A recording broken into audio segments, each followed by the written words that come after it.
Tersesat, oh tersesat, astagfirullah. Assalamualaikum warahmatullahi wabarakatuh. Waalaikumsalam warahmatullahi wabarakatuh. Bertemu lagi dengan saya Treta Muslim dan sang protektor, the light of the darkness, the protector of pemuda tersesat. Tapi saya masih penasaran, apakah Anda juga protektor dari jin-jin dan setan?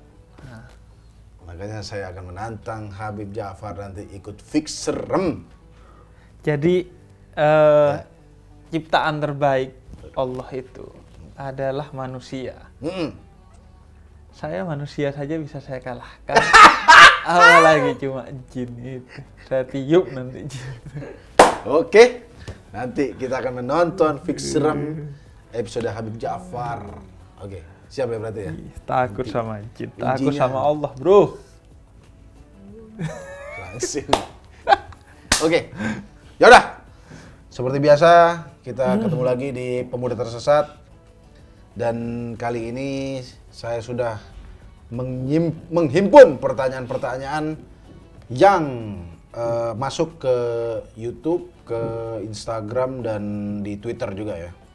Tapi boleh saya bacakan satu pertanyaan yang menggempur saya ini. Ya, ini sempat ramai juga ini ya. Iya. Silakan, Beb. Ini dari Ramdhani As'ad.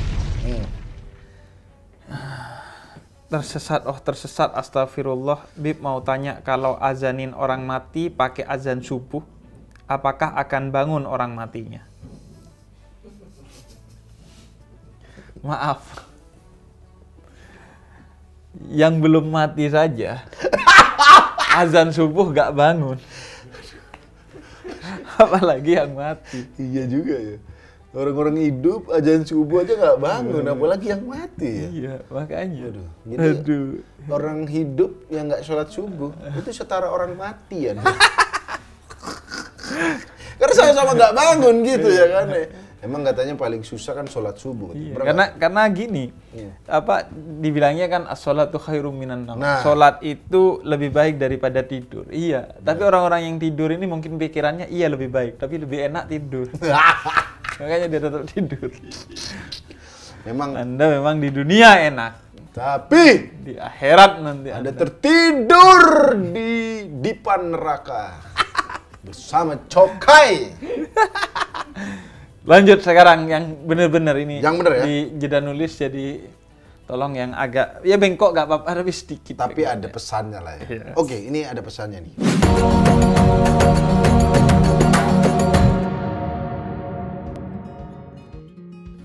Dari namanya aja kita bisa tahu pertanyaan-pertanyaan yang berbobot. Ini namanya aja Hakoinul. Jadi mungkin nama-nama Islamin ya. Koinul. Apakah melakukan judi yang diawali dengan istighosah termasuk akan menjadi judi yang baik? Jadi dia mau main judi, mungkin taruhan bola apa, tapi dia istighosah dulu. Istighosah tuh kayaknya doa bersama gitu ya. Iya. Berarti ini Saya istighosah. para penjudi ngumpul berdoa, boleh nggak tuh? Saya istighosah itu seingat saya dulu waktu mau ujian nasional. Setelah belajar maksimal istighosah berdoa. Ini mau main judi. Iya. Ente sebagai al-habaib, ternyata ujian nasional takut juga deh. Saya kira kalau orang-orang seperti Anda doanya salah-salah pasti.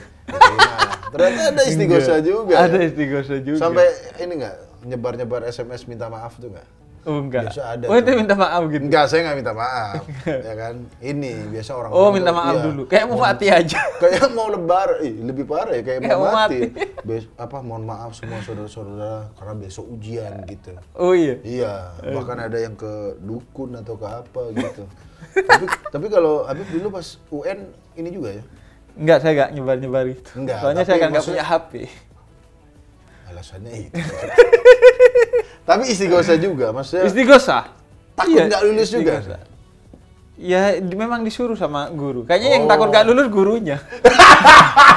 Nanti nama sekolah jatuh ini. Lebih deg-degan gurunya ya. Jadi istighosah itu biasa doa atau bermunajat. Iya, doa bersama untuk kebaikan. Untuk minta sesuatu yang minimal mubah lah, yang diperbolehkan. Ya. Minta keselamatan, minta kesuksesan. Tapi kalau minta kemenangan Dalam judi. Gini, Mas. Khainun.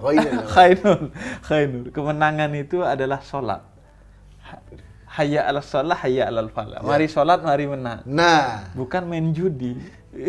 kalau dia mengerti makna itu, ya dia tidak akan main judi dari awal. Enggak ya, intinya Allah itu maha baik dan menerima hanya sesuatu yang baik-baik saja.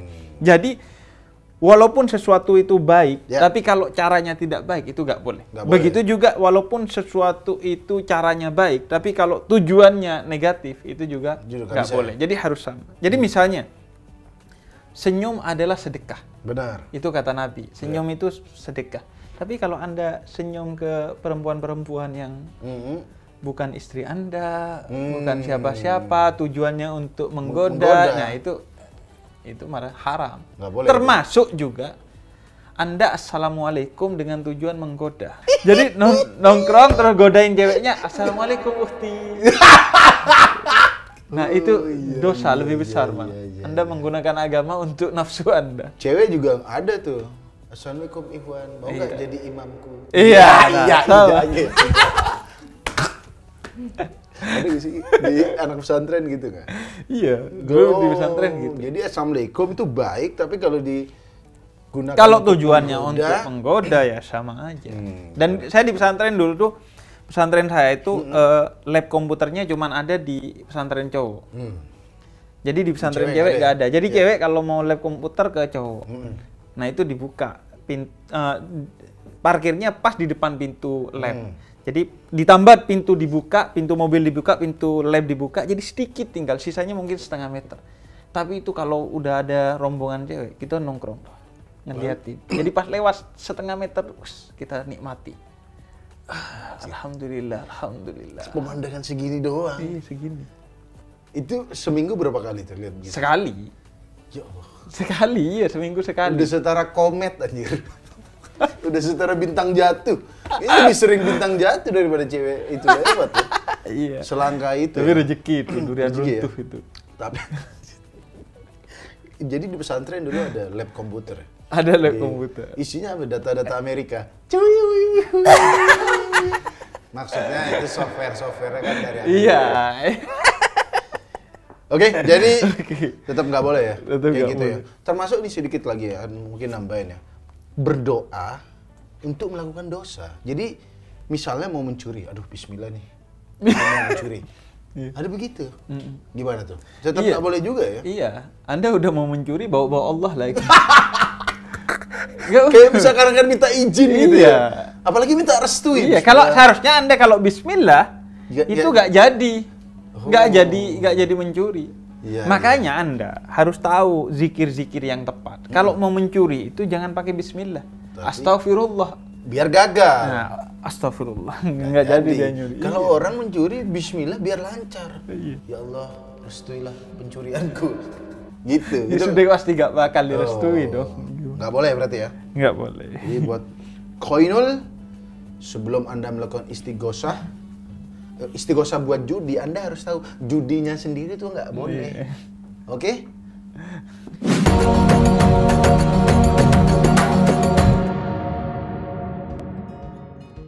Lanjut. Ini ada pertanyaan dari Dania Rifta. Beb, kalau kita nyuruh orang tua kita buat cerai, hukumnya apa? Ini pantesan akunnya pakai angka-angka terus nggak ada gambarnya. Rumah tangga Anda goyang ya? Ciuk. Silakan, Bib. Boleh nggak, Bib? Nyuruh orang tua cerai. Sebenarnya gini, Nabi bilang itu perceraian itu sesuatu yang diperbolehkan oleh Allah tapi dibenci. Oke. Boleh. Tapi dibenci ya? Tapi dibenci Allah. Tapi apa perceraian yang dibenci oleh Allah? Perceraian yang dibenci oleh Allah itu perceraian yang tidak sepatutnya dilakukan. Jadi bercerai bukan dengan alasan-alasan yang diperbolehkan oleh syariat. Maka dibenci. Wah, kenapa bercerai? ya udah gue pengen nikah sama yang lain gitu misalnya. Oh, itu dibenci ya? Itu dibenci oleh Allah. Mempermainkan perceraian, itu yang dibenci oleh Allah. Tapi kalau perceraian yang memang kalau dilanjutkan rumah tangga ini KDRT misalnya. KDRT. Misalnya bapak ibunya siapa tadi? Dania, ini McGregor misalnya. Bapaknya McGregor. Istri ibunya siapa dan mereka berantem terus. Iya, atau mertuanya McGregor. Apa? Kalau mertuanya yang McGregor juga Oh iya, iya. sulit juga rumah tangganya. Jadi berantem terus ya? Berantem terus. Nah, itu maka nyuruh cerai. Oh, bapak ibu beri cerai aja. Iya. Itu Justru perceraian menjadi wajib. Bukan cuma boleh, tapi wajib. Sebagaimana nikah itu bisa haram. Kalau dipaksakan, kalau pernikahan itu dilakukan oleh dua orang yang tidak mampu untuk menikah, maka nikah justru haram. Tapi perceraian juga bisa jadi wajib. Kalau memang dilanjutkan akan KDRT, pokoknya akan menyebabkan sesuatu yang buruk. Baik secara fisik maupun secara syariat gitu. Maka wajib. Dan bahkan Allah janjikan dalam surat An-Nisa 130, ada pahala dan rezeki yang disiapkan bagi orang-orang yang bercerai. Khusus tuh. Dua-duanya kalau bercerai untuk kebaikan, daripada dilanjutin nih. Nggak baik, ya udah bercerai. Dua-duanya dikasih rezeki, disiapkan. Jadi jangan khawatir, khususnya buat cewek. Kan kadang, wah saya kalau bercerai nanti kerja sumber penghasilan saya mana? Karena biasanya kan tabungan saya kantong suami. Biasanya dari situ takut ya kalau bercerai. Allah janjikan dalam surat An-Nisa ayat 130 disiapkan rezekinya. Bahkan Nabi itu pernah mengizinkan istrinya Sabit bin Qais, istrinya lapor ke Nabi. Nabi, Sabit bin Qais ini sahabatnya Nabi. Dia agamanya memang bagus, Nabi. Kemudian akhlaknya juga bagus. Tapi saya gak ingin melanjutkan pernikahan dengan dia karena tidak ada cinta. Ada yang bilang karena tidak ada cinta sudah. Ada yang bilang karena katanya dia gak suka sama Sabit bin Qais karena tampilan fisiknya dia gak cocok. Bahkan. Jadi mungkin kurang tampan atau apa, atau tidak sesuai dengan seleranya dia. Minta izin ke Nabi. Sama Nabi diizinkan. Kalau memang itu yang terbaik gak apa-apa. Gak apa-apa ya?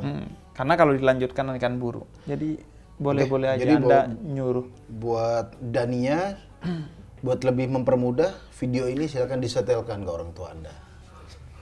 Loh iya dong. Maksudnya untuk memperkuat pendapatnya, ya kan? Tapi tergantung. Ini dari mana video pemuda tersesat? Ya, pemuda tersesat. Anda ya kan? Takutnya orang tuanya masih denial loh, padahal udah biru-biru. Kami baik-baik saja kok, Nak.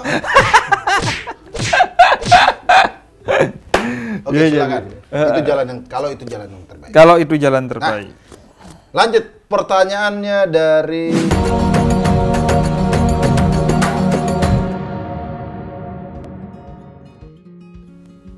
dari akun Instagram, namanya bapaknya siapa? Nama akunnya aja udah aneh.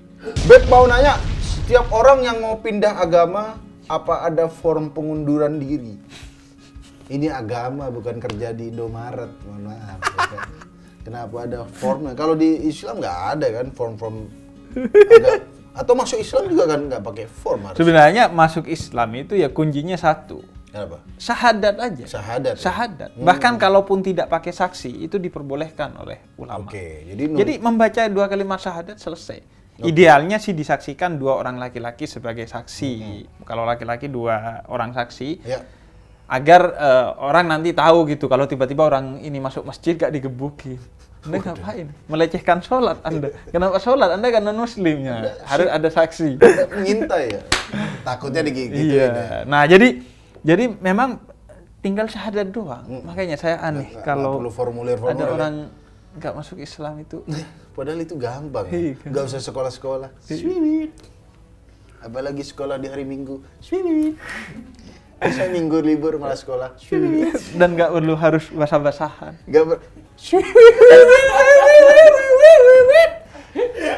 Oke, tapi daripada penasaran kita kalau di agama lain. Tungguin, belum selesai ini. Masih ada, silakan. Anda kok buru-buru dari agama lain mau didatangkan? Gimana? Jadi cuma menurut sebagian ulama, misalnya Syekh Abdul Qadir Jailani, itu memang di antara syarat untuk masuk Islam, Anda harus memastikan pikiran, hati Anda bahwa Anda sudah meninggalkan keyakinan yang sebelumnya. Nah, iya, ini mungkin maksudnya form, tapi tidak mesti tertulis di notaris atau apa. Ini saya menyatakan. Iya, tapi hati dan pikirannya memang harus sudah terlepas dari agama sebelumnya. Baru dia masuk Islam. Karena ada yang nanya ke saya, Bib, untuk memastikan peluang masuk surga saya lebih banyak, bolehkah saya memeluk 2 agama? Masih mending, ini ada yang 5 agama tadi. 5 agama. Boleh nggak 5 agama? 5 agama, biar pasti masuk surga. Iya. Tidak bisa, agama itu kan keyakinan pada satu hal yang memang satu konsep dari ketuhanan, kenabian, syariat, surga, neraka. Jadi Anda memang harus, justru tantangannya memang di sana. Hidup ini multiple choice. Jadi yang benar satu, bukan semua benar. Bukan semua benar ya? Baik, iya. Ya, baik, iya. Mengajarkan kebaikan semua agama, mengajarkan cinta. Tapi yang Anda harus pilih satu. Anda milih agama aja gak bisa, apalagi milih istri. Yaudah. Jadi kita akan ini panggilkan, spesial kita datangkan. Iya, kita perwakilan dari pemuda tersesat cabang agama lain ya. Iya. Bukan dia yang pemuda tersesat, tapi dia yang mengelola pemuda tersesat. Kayaknya lebih cocok bukan pemuda tersesat. Tapi apa? Domba tersesat. Domba tersesat. Ini dia adalah Ketua Yayasan Domba Tersesat, Pendeta Yeri. Atau ini dia kita panggilkan pengasuh domba tersesat. Ini dia Stone Cold.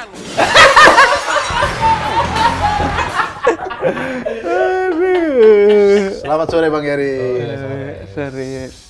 Ya, kita tadi lagi ngobrolin kalau pindah agama itu harus form pengunduran diri nggak gitu. Kalau di agama Kristen, kalau mau masuk Kristen tuh harus pakai form, atau keluar dari Kristen pakai form gitu nggak sih? Enggak sih. Jadi kalau di Kristen tuh ada namanya pengakuan iman, sama sih kayak kita Syahadat mengaku. gitu. Ya. Kalau sama kenapa gak Islam aja? Begitu. Enggak kan? Itu terlalu hard selling kita. Nanti kita kenalin masakan Arab dulu. Shisha baru. Silakan lanjut Bang. Iya, paling buat administrasi aja kan kalau itu ya. Iya, negara ya, Bang. Iya. Misalnya dia pindah KTP. Nah, kalau dari Kristen keluar sebenarnya juga nggak ada kayak surat pemecatan, nggak ada. Justru bahkan kalau di ajaran Kristen tuh orang yang keluar dari Kristen tuh ya nggak boleh dibenci, apalagi dimusuhin. Misalnya anaknya pindah agama gitu, ya dia tetap harus anggap anaknya nggak dicoret dari warisan. Jangan kayak Anda, gitu. iya, jangan Anda bikin grup WhatsApp sendiri yang nggak ada dianya. terus nggak aktif gitu. Ya gitu sih. Kalau masuk Kristen, Bang. Iya, masuk Kristen. Kalau masuk Kristen maksudnya apa aja syaratnya, Bang? Pengakuan iman aja. Oh, kayak syahadat aja. Pengakuan iman aja. Iya, pengakuan iman tuh nggak kan di baptis. itu biasa langkah selanjutnya. Oh, tapi bukan syarat, maksudnya itu ya. Tapi pengakuan iman aja itu sudah cukup. Cukup. Wah, dia juga gampang, Bib. Iya. Ayo permudah lagi syarat-syaratnya. Kita harus lebih mudah lagi. Pengakuan iman dan baptis itu adalah ritualnya dan bukan syarat utamanya gitu. Iya, kalau di Islam misalnya mandi besar, mandi tobat setelah masuk Islam tuh sunnahnya. Sunnahnya mungkin setelah syahadat. Syahadat itu sudah berarti dia masuk Islam. Nah, setelah itu misalnya kayak berwudu, mandi. Sama kalau di Kristen gitu, habis itu baptis, pemuritan, mengenali ajaran, kayak gitu. Cukup banget. Saya takut jadi Jangan ini. kebongkar, akhirnya ikut mereka. Diikuti. Oh, jadi begitu, Pak. Iya. Sama kalau di Islam juga administrasinya aja, kalau yang di KUA itu administrasi aja, agak buat ganti KTP. Iya. Nah, ini saya ada banyak pertanyaan juga nih, Bang Yeri. Beb, kalau kita nih yang menumpang sholat di gereja tidak apa-apa, ya kan? Malah orang mungkin wah toleransi, tidak akan ada masalah. Tapi apabila Bang Yeri yang beribadah numpang di masjid kita, jangan kan di masjid. Bang Yeri dan teman-teman beribadah di rumahnya saja, di ruko, di rumah dibubarin. Jadi tolong kepada teman-teman umat Islam sebenarnya tidak apa-apa menumpang di gereja. Di gereja. Tapi kan masjid, musola, semuanya ada. Di pom bensin, rest area, semuanya ada. Sedangkan gereja di tempat orang Kristennya sendiri tidak ada. Apalagi di rest area. Apabila sebuah rest area ada gerejanya, sudah pasti rest area murtad. Tidak ada yang mau berhenti di rest area itu. Sebenarnya Yang ada itu adalah Kristen area. Bukan rest area. jadi tapi juga kalau di mall saya mau protes. Nah. Kalau di mall, gereja di atas, masjid di basement. Musola di basement sempit, panas. Saya panas dan biasanya kayak kena bau-bau AC yang keluar itu pembuangan. Itu dari gereja lagi pembuangan itu. AC-nya gereja ngarah ke masjid. Jadi dan memang, nah ini Rin, bahwa orang-orang itu yang kacau-kacau itu semua itu justru menghina Islam. Karena kalau Nabi itu mempersilahkan Kristen Najran bukan hanya berkunjung di masjid Nabi, tapi untuk beribadah. Jadi sekelompok orang Kristen Najran itu pernah datang ke Nabi untuk mendebat Nabi bahkan. Untuk mendebati Nabi, dan Nabi mempersilahkan masuk ke masjidnya, dan ketika waktunya ibadah, mereka minta izin ibadah, dikasih ibadah. Padahal ini datang nggak baik-baik, dia itu mau mendebat Nabi ya? Dan sikapnya kurang baik pada saat itu. Tapi Nabi mempersilahkan untuk datang beribadah. Jadi beribadah di masjid bagi non-Muslim, mau itu Kristen, Hindu, Buddha, apapun itu boleh. Boleh ya? Boleh. Ya udah. Tapi itu adalah contoh dari Nabi Muhammad aja, seorang nabi ya, Nabi Muhammad panutan kita. Ada orang menumpang ibadah di masjid Nabi dipersilahkan. Dan masjidnya Nabi itu masjidnya masjid, artinya sholat di masjidnya Nabi itu ada pahala khusus. Artinya dia masjid termulia lah kalau dalam Islam. Jadi, dan sekaligus justru suasana yang seperti ini, penuh canda, penuh tawa di tengah perbedaan, ini menunjukkan kemesraan justru. Jadi meskipun pendeta kita. Habib ya tetap bisa bercanda-canda ya? Bercanda-canda, tanpa tersinggung. Tanpa tersinggung. Iya. Meskipun satu sama lain deg-degan. Dakwah mana yang lebih baik? Nah, kalau begitu terima kasih Bang Yeri atas kehadirannya. Tungguin dulu. Ada apa? Ini kayaknya kurang lengkap. Kurang lengkap. Kita kurang lengkap, jadi kita sempurnakan dengan yang paling tidak sempurna. Ya itu dia. Ini dia. Zulumat, silakan Zulumat masuk, ngumpul aja. Nah, ngumpul sebelah ini seperti komunitas tato ya. Selamat sore teman-teman. Ada apa ini agama samawi ngumpul-ngumpul? Lo bener dong, saya bener. Pergi ada? Gue bener. Sudah kumpul-kumpul ngobrol-ngobrol mesra, belum tentu ada yang bener juga. Enggak, tapi maksud saya ini kita perlu gini-gini, Beb. Perlu gini-gini. Kita perlu gini-gini. Saya senang sekali tadi saya notice tadi dari pembicaraan bahwa sebenarnya salam itu tidak boleh digunakan dengan tujuan lain selain beribadah. Oke. Hanya boleh nangkep juga deh. Saya dengar. Nah kan, tapi daripada Anda ribet, mending tidak usah salam sama sekali. Seperti saya nih, kalau orang sains kan, kalau kan assalamualaikum kita kan nggak tahu, misalnya shalom gitu tidak. Kalau orang sains, selamat pagi mikroorganisme, kita gitu. Selamat pagi partikel-partikel, kita gitu. Tapi saya senang sekali ada di sini. Kita tidak senang ada Anda. Tapi tungguin, saya ada pertanyaan. Boleh. Apa? Tumben. Habib lu nanya lu. Enggak, ini kan saling bertanya. Jadi ini kan masjid rumah ibadah saya, gereja rumah ibadah dia, dan kita boleh saling berkunjung. Nah, kalau Anda ini gimana? Anda kalau beribadah di gimana? Gramedia katanya dia.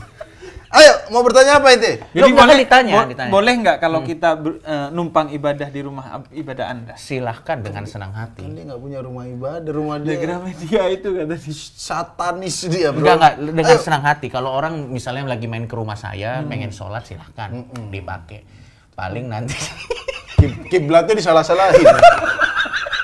Mas saya sholat nggak tenang. Itu kamu ngadep Rusia. Ayo mau nanya apa sih? Kiblatnya ngadep NASA nih. Waduh. Atau kalau misalnya ada teman-teman Kristen ingin ke tempat saya, silakan. Iya. Atau menginap di kamar saya dan pasang salib, silakan. Silakan. Mana pertanyaan? Pergi. Udah. Jadi nanya. Tidak ada. Dia cuma pengaco aja. Pergi. Ya udah. Kalau gitu terima kasih sudah menonton Pemuda Tersesat. Tersesat. Oh, tersesat. Astagfirullah. Wassalamualaikum warahmatullahi wabarakatuh.